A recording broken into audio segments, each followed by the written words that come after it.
The massive space station spun slowly against the backdrop of glittering stars, its crystalline spires catching the light of the nearby sun. Inside the central command, Officer Blue stood at his post, his 4 eyes scanning the numerous holographic displays floating before him. It was supposed to be another quiet shift at the Galactic Council station, until the emergency alert shattered the peace. The warning came from Outpost 7, one of the furthest monitoring stations in Council space. At first, Blue thought it was a routine update, but the message made his outer heart stop beating for a moment. The outpost had detected an unknown vessel, larger than anything in the Council's database, moving with purpose toward Council space. Security breach in Sector 47, the automated system announced, its calm voice a stark contrast to the rising tension in the room. Other officers, members of various species from across the galaxy, rushed to their stations. Some had scales, others had tentacles, and a few floated in protective bubbles filled with their native atmosphere. Blue's fingers danced across the holographic controls, pulling up more detailed scans of the mysterious vessel. His ship was massive, nearly 3 kilometers long, with a dark hull that seemed to drink in the light of nearby stars. Its design was unlike anything in their records, yet something about it tugged at Blue's memory. Run a comparison with historical archives. Blue ordered the system. As the computer worked, he noticed something odd about the ship's energy signature. It wasn't trying to hide. In fact, it was broadcasting openly on all frequencies. The computer's response made the room fall silent. Match found. 99.8% similarity to human warship designs from the Great Conflict. The word human hit the command center like a physical blow. Several junior officers stumbled backward, their species' natural fight-or-flight responses triggering instantly. Even the station's atmospheric controls couldn't hide the fear sense now filling the air. Impossible, Elder Green whispered from his command pod. The humans withdrew to their space centuries ago. Many believed they had destroyed themselves. The stories about humans were told to scare young ones across the galaxy. They were the monsters in the dark, the unpredictable warriors who fought with a savagery that defied logic. While other species developed weapons based on scientific principles, humans turned anything and everything into tools of war. They had once used a star's natural gravity to slingshot asteroids at enemy fleets, transformed gas giants into makeshift bombs, and developed combat techniques that seemed to ignore the basic laws of physics. The emergency broadcast system activated automatically, its message repeating in 50 different languages throughout the station. Warning: unidentified vessel approaching. All non-essential personnel proceed to safety zones. This is not a drill. Blue watched as the massive ship drew closer. Its hull bore marks and scars from past battles, telling stories of conflicts unknown to the Council. As he studied the vessel, a transmission cut through all communication channels. Galactic Council Station, this is Captain Smith of the human vessel, Relentless Dawn. We come in peace and request immediate audience with your leadership. The matter is urgent. The voice was calm, almost gentle, but it sent shivers through every being in the command center. Elder Green's tendrils curled in distress as he faced an impossible choice. Ignoring a human warship could mean destruction, but allowing them to dock might be equally dangerous. We should destroy them now. Lieutenant Red shouted, his combat claws extending reflexively. The legends say they only understand force. But Blue noticed something others had missed. The human ship's weapon systems remained powered down. Its shields, while active, were configured defensively. Whatever had brought them out of isolation, they were truly trying to avoid conflict. Elder, Blue spoke up, his voice steady despite his fear. I suggest we hear them out. If they wanted to attack, they wouldn't have announced themselves. The command center fell silent as Elder Green considered their options. The human ship waited patiently, its massive form a dark reminder of an age when humanity's mere presence could turn the tide of wars. Finally, Elder Green made his decision. Grant them permission to dock at the outer ring. Maximum security protocols. And may the Founders protect us all. As the station's security teams rushed to their positions, Observer White shuffled through the ancient archives room. His pale hands moved quickly over the glowing data crystals, searching for records that hadn't been accessed in centuries. The room hummed with the soft blue light of countless memory banks, each containing pieces of a history most species preferred to forget. The observer's third eye twitched as he found what he was looking for: the complete records of humanity's last known interactions with the Galactic Council. He inserted the crystal into the reader, and the room filled with holographic images of battles that had shaped the galaxy. Computer, display record 713. The Battle of Broken Moons, White commanded. The air shimmered, and the scene unfolded around him. A fleet of elegant council ships, each built with perfect mathematical precision, faced off against a much smaller group of human vessels. The council ships were beautiful, their designs refined over thousands of years. The human ships looked crude in comparison, all sharp angles and exposed weapon mounts. What happened next still haunted those who studied warfare. The humans didn't fight according to any known doctrine. Their ships deliberately took damage to get into better firing positions. They used their own disabled vessels as weapons, turning them into massive bombs. When the Council fleet thought they had the humans trapped against a gas giant's gravity well, the humans somehow used that same gravity to accelerate their ships to impossible speeds, turning the trap against their pursuers. White fast-forwarded through more records. The time humans used mining equipment to drill through an asteroid field, creating a debris cloud that shredded a pursuing fleet. The day they introduced their jump drives that ignored known laws of physics. The infamous incident where a single human ship held off 30 council vessels by somehow turning their own shields against them. But there was something else in the records, something that didn't fit with the stories of mindless destruction. Images showed human ships evacuating civilian populations of enemy worlds before battles.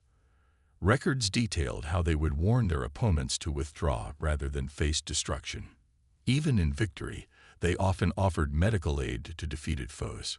Computer, display final known communication from human space, White said softly. The image of a human leader appeared, their expression serious but not hostile. We withdraw not in defeat, nor in surrender, the recording played. We leave because we must prepare. There are things moving in the dark between stars that pose a greater threat than our conflicts. We choose isolation not out of hatred, but out of responsibility. Remember us not as your enemies, but as those who saw what was coming. The message had been dismissed as a face-saving excuse by most of the council. But White had always wondered about those words. Now, centuries later, a human warship had appeared, requesting an audience about an urgent matter. His thoughts were interrupted as Elder Green's voice echoed through the station's communication system. Observer White, report to Docking Bay 7 immediately. Bring all relevant historical data on human diplomatic protocols. White gathered his materials quickly, but paused at one last record. It showed the aftermath of a battle where a human fleet had fought alongside council ships against an unknown attacker. The humans had sacrificed 3 of their vessels to save a council's civilian transport. In the recording, a council commander asked the human captain why they would do such a thing. The human's response was simple: because we could save them. That's all the reason we needed. White closed the archives and hurried toward the docking bay. His mind raced with possibilities. The humans had been called monsters, destroyers, and worse. But they were also the species that had developed faster than light travel not to conquer, but to explore. They had created their most powerful weapons not out of hatred, but out of a desire to protect. As he approached the docking bay, White saw the massive form of the relentless dawn through the station's viewing ports. Its scared hull told stories of battles fought far from council space. Whatever had brought humanity back from their self-imposed exile, White suspected they weren't the real threat. Perhaps they never had been. The docking bay's massive doors opened slowly, revealing the sleek shape of a human shuttlecraft. It was much smaller than the warship that loomed outside, but its design carried the same mix of elegant efficiency and barely contained power.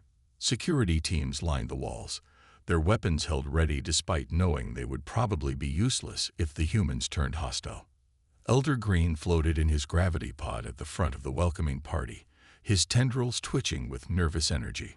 Commander Blue stood to his right, while Observer White hurriedly set up translation equipment to his left.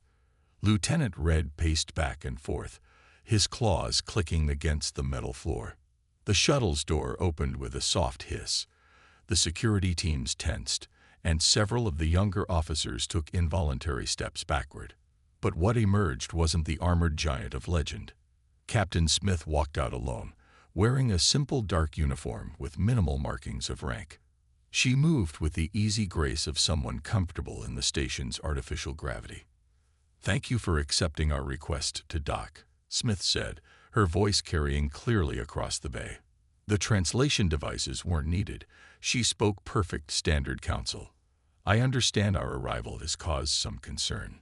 Concern. Lieutenant Red's scales flushed with anger.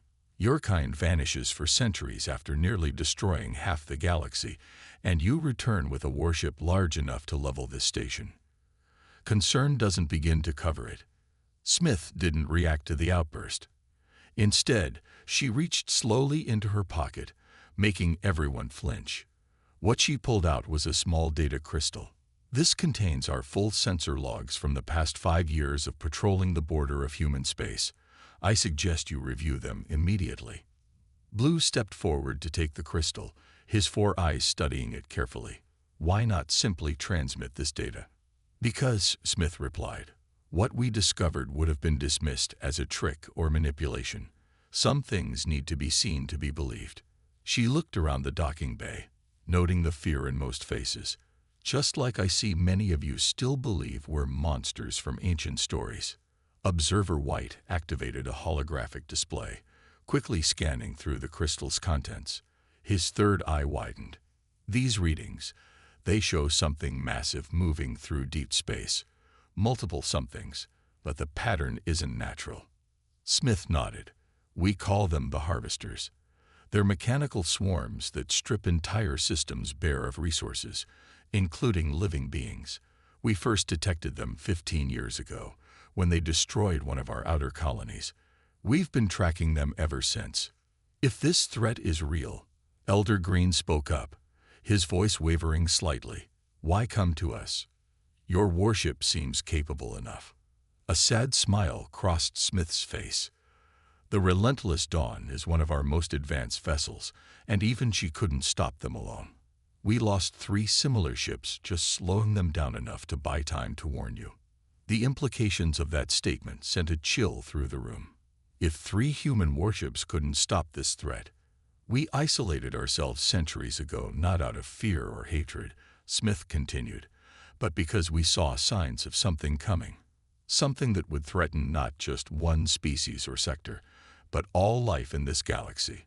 We spent those centuries preparing, building defenses, developing new technologies.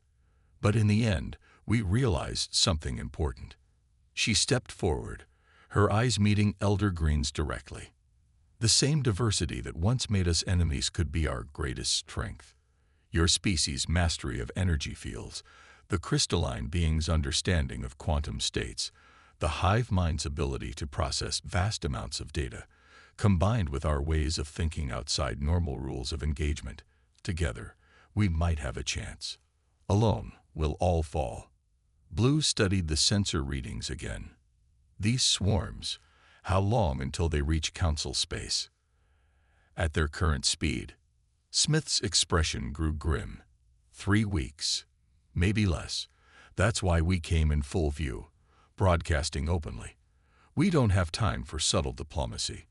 The harvesters have already consumed 2 uninhabited systems near your borders.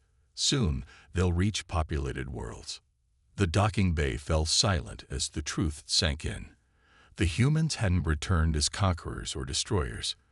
They had come as harbingers of a greater threat, and possibly as their only hope of survival. The station's main conference room buzzed with nervous energy as Captain Smith's sensor data played on the large holographic display. The images showed entire worlds being systematically torn apart, stripped down to their cores by swarms of mechanical entities. Each harvester unit was relatively small, about the size of a shuttle, but they moved in groups of thousands. 2 days ago, we lost contact with Research Station 8, Blue announced, his voice cutting through the murmurs of the gathered council members. We assumed it was a communications malfunction. Now, he gestured to a segment of the sensor data showing the station's last known location. Nothing remained but scattered debris and harvester units processing the materials. Smith stood at the center of the room, her calm presence a stark contrast to the panic around her. The harvesters don't negotiate. They don't respond to communications. Their only goal seems to be consumption and replication. Each world they strip provides materials to build more of themselves. The display shifted to show the Relentless Dawn's battle recordings. The human warship's weapons blazed against the mechanical swarm, destroying dozens of units with each shot. But for each one destroyed, 3 more took its place. The video ended with the human ship retreating through what looked like a tear in space itself. Even our most powerful weapons only slow them down, Smith explained. We've tried everything from conventional weapons to gravity manipulation. They adapt quickly, learning from each encounter. That's why we need new approaches, ones they haven't seen before. Observer White stepped forward. His third eye focused on a different set of readings. These energy signatures, they're similar to the quantum field technology developed by the Crystal Collective. And these computational patterns match the hive mind's neural matrices. Exactly, Smith nodded. Your species have developed technologies and approaches that we never considered. The harvesters have faced human tactics for 15 years. They've never encountered your methods of warfare. Lieutenant Red, who had been unusually quiet, suddenly slammed his clawed hand on the table. This is exactly what the legends warn us about. The humans show up with tales of unstoppable enemies, asking us to share our military secrets. How do we know this isn't some elaborate trick? Before anyone could respond, every alarm in the station began blaring at once. Blue rushed to the nearest console, his 4 eyes widening in horror, long-range sensors detecting multiple objects approaching at high speed. Energy signatures matched the harvester data. The holographic display shifted to show real-time sensor feeds.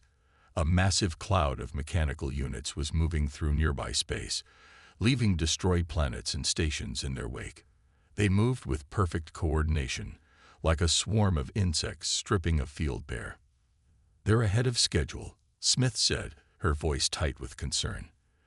They must have developed more efficient, faster-than-light travel capabilities. We have days, not weeks. Elder Green's tendrils coiled in distress as he watched the feed. Our defense fleet can't handle a threat of this magnitude. We need to evacuate the station immediately. Evacuation is not an option, Smith countered. This station is one of the few facilities in this sector capable of coordinating a large-scale defense. If it falls, the entire sector will be blind to the harvesters' movements. The room erupted into arguments. Some council members demanded immediate evacuation, others wanted to call in every available ship, and a few still insisted this was all a human deception. Through it all, Smith stood watching the sensor display, her expression growing more concerned by the moment. Look at their movement pattern, she finally said, her voice cutting through the chaos. Everyone turned to the display. The harvester swarm wasn't moving randomly. It was herding something toward the station. Blue manipulated the controls, enhancing the image.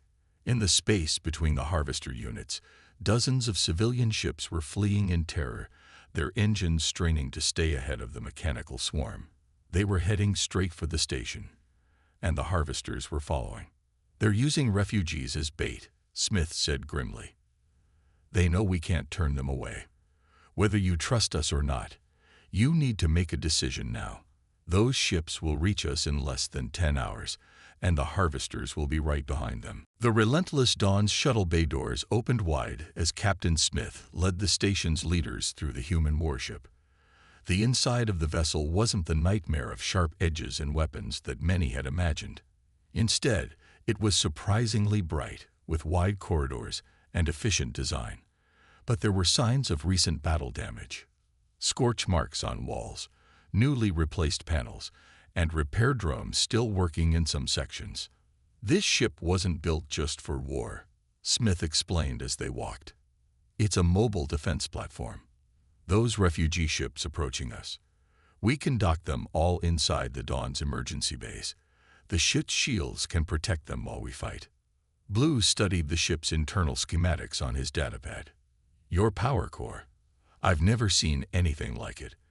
The energy output is massive. That's where we need your help, Smith said, leading them into what looked like a control center. The Dawn's main weapon system uses gravity manipulation to tear apart enemy ships, but against the harvesters, it's not enough. They've learned to counter it. Observer White's third eye focused on a strange crystal array suspended in the center of the room. This looks like crystal collective technology, but different. It is. We've been trying to adapt your species' quantum field technology to our systems, but we can't get it to work properly. Our understanding of quantum mechanics is too human. Smith smiled slightly at the last word. That's why we need you. Lieutenant Red, who had been suspiciously quiet during the tour, finally spoke up. And what exactly do humans bring to this alliance, besides a big ship and tales of doom? In response, Smith pressed a button on a nearby console. The room's walls became transparent, showing a real-time view of space around them. A holographic overlay highlighted different parts of the relentless Dawn's hull. We bring innovation, adaptation, the ability to take different ideas and combine them in ways no one else has tried. She pointed to various sections of the ship. Hive mind processing matrices running our targeting systems. Crystal collective quantum shields modified to work as weapons. Even some of your species' gravity drive technology. Lieutenant Red, rebuilt to power our engines. Elder Green's tendrils wave thoughtfully. You've been studying all our technologies. Learning from them, Smith corrected. Not to use against you, but because we knew this day would come.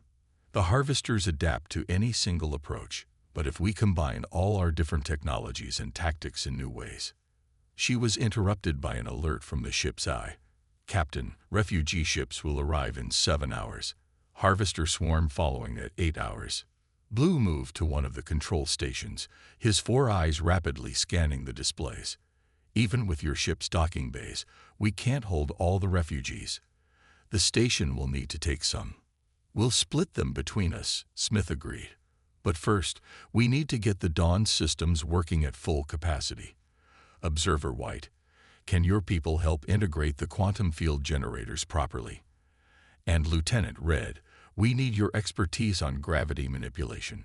Red's scales shifted color slightly, a sign of surprise in his species. You're giving us access to your ship's systems. Just like that. Just like that. Smith nodded. Because right now, trust isn't a luxury. It's a necessity for survival. The next few hours were a blur of activity. Crystal Collective engineers worked alongside human technicians to modify the ship's weapon systems. Hive mind specialists linked their neural matrices to the Dawn's targeting computers, multiplying its processing power. Even Lieutenant Red's security teams found themselves helping to install gravity pulse generators throughout the ship's hull. Elder Green watched it all from the ship's bridge, his tendrils sensing the change in the air. The fear of humans was still there, but it was being replaced by something else. Hope. He saw it in the way the different species worked together, sharing ideas and solving problems that none of them could have handled alone. Captain, he called to Smith, who was reviewing refugee docking procedures. I believe I owe you an apology. We were so focused on remembering you as enemies that we forgot what made humans truly dangerous. Smith raised an eyebrow. And what's that? You don't just adapt to survive. You adapt to protect others. That makes you far more formidable than any simple warrior race. Before Smith could respond, another alert sounded. The refugee ships had arrived early, and the harvester swarm was right behind them. The refugee ships streamed into the station's docking bays and the relentless Dawn's emergency holds. From the Dawn's bridge, the evacuation looked like a desperate dance, with smaller vessels weaving between larger ones, all racing against time. The last ship had barely docked when the first wave of harvesters appeared at the edge of the system. "They're beautiful in a terrible way," Blue said from his position at the sensor station. The mechanical swarm moved like a silver cloud across space, each unit perfectly coordinated with the others. Thousands of metallic bodies reflecting starlight as they approached. "All refugees secured," Smith announced, her voice steady. "Station defenses. Shield generators at maximum power," Elder Green confirmed from the station's command center. "But our weapons won't make much difference against that many targets." Smith's hands moved across the Dawn's control panels. "They're not supposed to. Your job is to protect the refugees. We'll handle the attack." She turned to the bridge crew, now a mix of humans and various alien species, everyone ready to try something monumentally stupid. The hive mind operators linked to the targeting systems chittered in agreement. The Crystal Collective engineers monitored their modified quantum field generators. Lieutenant Red stood at the gravity control station, his claws hovering over the controls. The harvesters struck first. A wave of smaller units broke from the main swarm, accelerating toward the station. The Dawn moved to intercept, its newly modified shields glowing with a strange mixture of human and Crystal Collective technology. "Now," Smith ordered, "full power to the quantum fields." The space around the Dawn seemed to ripple. The approaching harvesters suddenly found themselves hitting not just shields, but thousands of quantum-shifted copies of those shields, each one existing in a slightly different state of reality. Dozens of mechanical units shattered on impact. But the swarm adapted quickly. The next wave split apart, trying to find gaps in the quantum field. That's when Smith nodded to Lieutenant Red. "Show them what you can do with gravity." Red's claws danced across his controls. The gravity pulse generators throughout the Dawn's hull activated in a precise sequence. Space itself seemed to fold around the ship. Harvester units that had been spreading out to surround them suddenly found themselves crushed together as gravity wells appeared and vanished in rapid succession. "They're already adapting to the gravity attacks," Blue warned, his 4 eyes tracking the swarm's movements. "Changing their formation too." "Perfect," Smith interrupted. "Hive mind control. Execute attack pattern Omega." The Dawn's targeting systems, enhanced by the hive mind's neural matrices, came alive. Every weapon on the ship fired in precisely calculated patterns, taking advantage of the harvester's new formation. Where they clustered to resist gravity attacks, they made perfect targets for the Dawn's main guns. But the swarm was vast. For every unit destroyed, more took its place. They began to change tactics, some units sacrificing themselves to allow others to get closer. Metal tentacles reached out, trying to latch onto the Dawn's hull. "Hull breach on Deck 7, one of the human crew called out. "They're trying to cut through." Smith's expression remained calm. "Quantum field generators to full power. Red, reverse the gravity pulses on my mark." The harvesters pressed their attack, more units attaching themselves to the Dawn. The ship's shields flickered under the strain of maintaining thousands of quantum states at once. "Now," Smith ordered. Red slammed his controls forward. The gravity pulses that had been pushing harvesters away suddenly reversed. At the same time, the quantum field generators created a bubble of altered spacetime around the Dawn. The effect was devastating. Harvester units that had anchored themselves to the hull were suddenly pulled in multiple directions across several quantum states. They literally tore themselves apart, their adaptive programming unable to compensate for being in multiple realities at once, while fighting opposing gravitational forces. "The swarm is pulling back," Blue announced, his voice filled with disbelief. "They're retreating." "No," Smith corrected, pointing to the tactical display. "Look closer." The swarm wasn't retreating, it was reorganizing. The remaining units were combining, joining together into larger forms. What had been thousands of smaller units was becoming dozens of massive constructs, each one larger than the Dawn itself. "Well," Smith said, a grim smile crossing her face. "That's new." "Station command," he advised.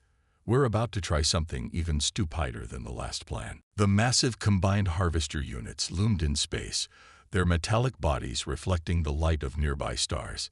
Each one was now the size of a small moon, built from thousands of smaller units merged together. The relentless dawn looked tiny in comparison, like a pebble facing a mountain. Their energy readings are off the charts, Blue reported, his 4 eyes rapidly scanning the sensor data. If even one of those things reaches the station. They won't, Smith said firmly. She turned to Elder Green's hologram on the bridge. Remember those stories about humans using stars as weapons? They weren't entirely accurate. Understanding dawned in Green's eyes. The station's primary reactor is based on the same principles as a star, Smith finished. And we just spent hours modifying it with crystal collective quantum technology and hive mind control systems. Lieutenant Red's scales paled. You want to turn the station's reactor into a weapon. That's suicide. Not the reactor itself, Smith explained, bringing up a tactical display. But we can use it to create something the harvesters have never seen before. Observer White, remember those records you found about humans using gravity for impossible maneuvers? White's third eye widened. The slingshot effect. But that was with natural gravity wells, not artificial ones. The principles are the same. Smith's fingers flew over the controls. Station command, we need you to power your reactor to maximum capacity. Then channel all that energy through the quantum field generators we installed. Red, get ready to create the biggest gravity well of your career. The massive harvester constructs began moving forward, their combined intelligence recognizing the threat of whatever the smaller ships were planning. They launched waves of smaller units, trying to overwhelm the Dawn's defenses before the plan could be executed. Quantum fields failing, one of the crystal engineers called out. Too many impact points. Reroute power from weapons, Smith ordered. We just need to hold them off for 2 more minutes. The Dawn shuddered under the assault. Hull breaches appeared on multiple decks, emergency force fields barely containing the damage. On the tactical display, the station's reactor output climbed higher and higher, pushing far beyond its designed limits. Reactor at critical levels, Elder Green warned. We can't contain this much power for long. Perfect. Smith turned to Red. Now, create the gravity well between us and them. Red's claws danced across his controls. The gravity generators on both the Dawn and the station activated at full power, creating a massive distortion in space. The quantum field generators added their effect, multiplying the distortion across several states of reality at once. Harvester units are being pulled in, Blue reported. The gravity well is affecting them across multiple quantum states. The sight was incredible. The giant harvester constructs, for all their mass and power, couldn't resist the combined pull of gravity and quantum manipulation. But instead of being crushed, they were being torn apart. Existing in multiple states at once, their adaptive programming unable to compensate for being in several realities simultaneously. They're trying to break apart again. White called out, returning to their smaller forms. That's what we wanted, Smith said with a grim smile. Station command. Cut power to the reactor on my mark. Red, be ready to reverse the gravity well instantly. The harvesters, their massive combined forms now unstable, began splitting back into their smaller units. The moment they did, Smith gave the order. The station's reactor powered down, and Red reversed the gravity well. The effect was catastrophic for the swarm. Caught between reverting to their smaller forms and trying to adapt to multiple quantum states, the harvester units couldn't handle the sudden change in gravitational forces. They collided with each other, their programming conflicts causing chain reactions of destruction. Swarm cohesion is failing, Blue announced, his voice filled with awe. They're destroying themselves. The space around the station lit up with explosions as harvester units crashed into each other, their adaptive algorithms thrown into chaos by the combination of technologies they had never encountered before. Within minutes, what had been an overwhelming force was reduced to scattered debris. In the silence that followed, Elder Green's hologram looked at Captain Smith. "You knew they would try to combine into larger units, didn't you? You counted on their ability to adapt working against them." Smith nodded. "Humans learned long ago that sometimes the best way to win isn't to be stronger, but to be unpredictable, to take different ideas and use them in ways no one expects." She looked around at the mixed crew of humans and aliens working together on the bridge. "That's why we came back. Not because we're the strongest, but because we knew that together we could be something the Harvesters could never adapt to, something entirely new." As repair crews began their work and refugee ships prepared to leave the station's safety, a new message replaced the emergency broadcast that had started it all. "Attention all sectors. Human warship sighted. Hope returns."